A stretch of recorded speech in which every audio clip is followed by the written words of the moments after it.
Dear students, myself Meenakshi Mrinal Kumar, political science, Marwari college Ranchi. बच्चों, political science के classes में हम लोग अपनी चैप्टर्स को कंप्लीट करने के लिए हमारे पास कुछ और क्वेश्चन आंसर रह गए हैं। इसको हम लोग देखेंगे।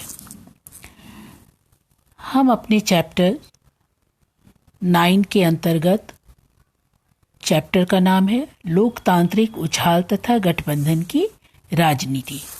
इसके अंतर्गत पहला क्वेश्चन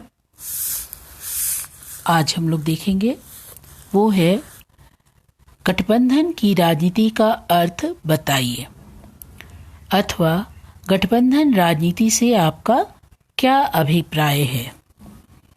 इस क्वेश्चन के आंसर में आप लोग इस तरह से लिखिए कि लैटिन में कोएलिशन, गठबंधन का अर्थ है एक साथ बढ़ना। शब्दकोश में जिस तरह से अर्थ के अनुसार दिया गया है कि गठबंधन का एक समूह में इकट्ठा होना है, या लोगों, राज्यों या दलों का एक संघ होता है। इसके संबंध में विद्वान W.H. राइकर ने कहा है कि गठबंधन का प्रयोग राज्य शक्तियों की विभिन्न कार्यवाहियों को रोकने के उद्देश्य से बनाए गए अस्थायी संघ या गठजोड़ के लिए किया जाता है। यह विभिन्न दलों के सदस्यों का समूह भी होता है जो एक साथ मिलकर सरकार बनाती है।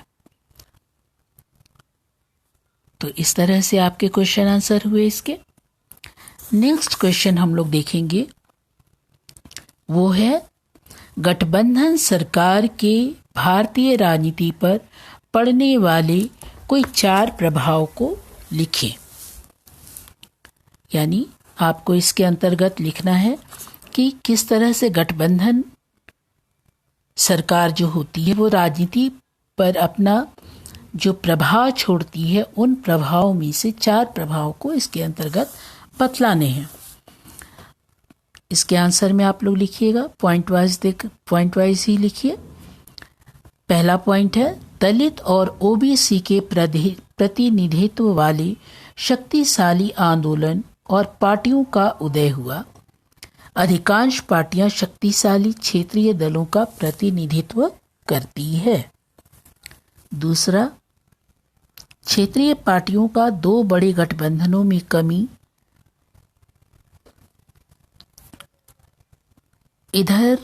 कभी इधर तो कभी उधर आना जाना भारत का अस्थिर राजनीति समीकरण को दिखाती है।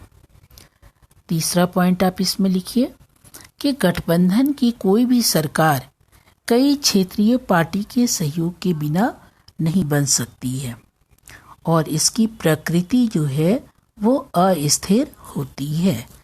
चौथा पॉइंट लिखिए इसके अंतर्गत, गठबंधन सरकार बहुत सारे दलों का मेल होती है, इसलिए सरकार कोई ठोस निर्णय लेने में असमंजस की स्थिति में बनी रहती है। तो ये हम लोगों ने देखा कि भारतीय राजनीति पर किस तरह से गठबंधन सरकार का प्रभाव पड़ता है। नेक्स्ट अगला क्वेश्चन जो है वो है, राष्ट्रीय और क्षेत्रीय दलों में क्या अंतर है।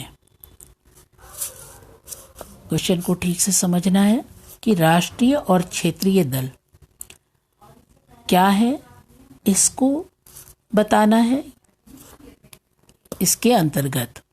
तो राष्ट्रीय और क्षेत्रीय दलों में क्या अंतर है, इसको भी आप पॉइंट वाइज में लिखिए। इसके उत्तर में लिखिए कि राष्ट्रीय दल क्या होगा, है ना। तो राष्ट्रीय दल, यदि कोई पंजीकृत दल निम्न शर्तों में से कोई एक शर्त पूरी करता है तो चुनाव आयोग उस दल को राष्ट्रीय दल घोषित करता है। इसका पहला पॉइंट आप दे दीजिए कि कोई पंजीकृत दल 3 विभिन्न राज्यों में कम से कम लोकसभा की कुल सीटों में 2% सीट प्राप्त करता है। दूसरा, कोई दल लोकसभा या विधानसभा चुनाव में कम से कम 4 सीटें प्राप्त कर लेता हो। तीसरा, किसी भी दल को कम से कम 4 या उससे राज्यों में राज्य स्तर के दलों के रूप में मान्यता प्राप्त होती है।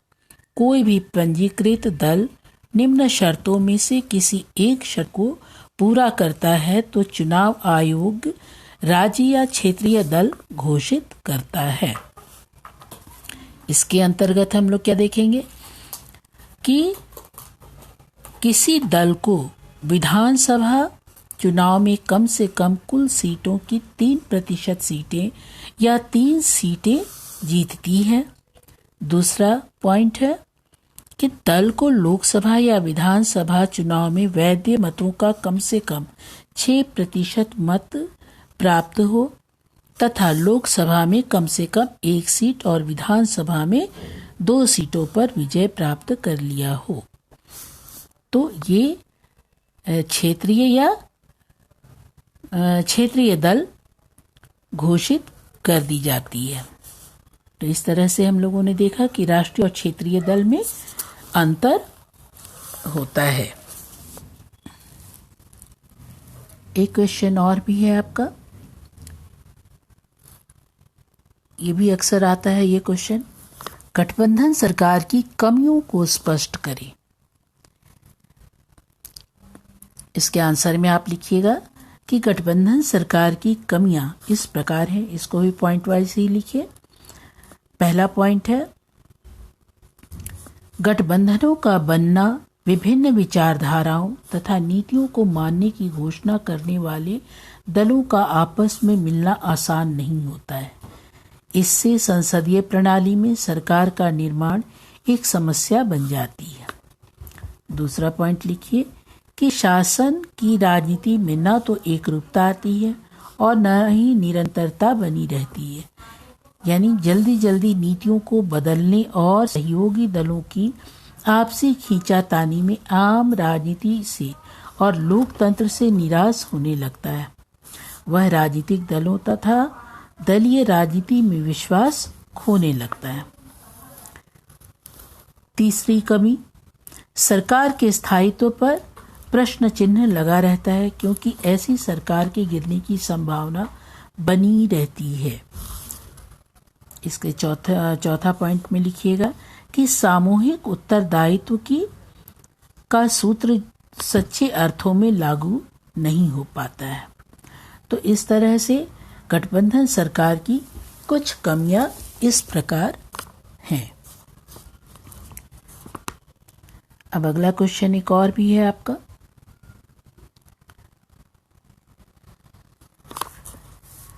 इस क्वेश्चन के अंतर्गत हम लोग देखिए कि किस तरह से हमारी गठबंधन की राजनीति के अंतर्गत हमारी सरकार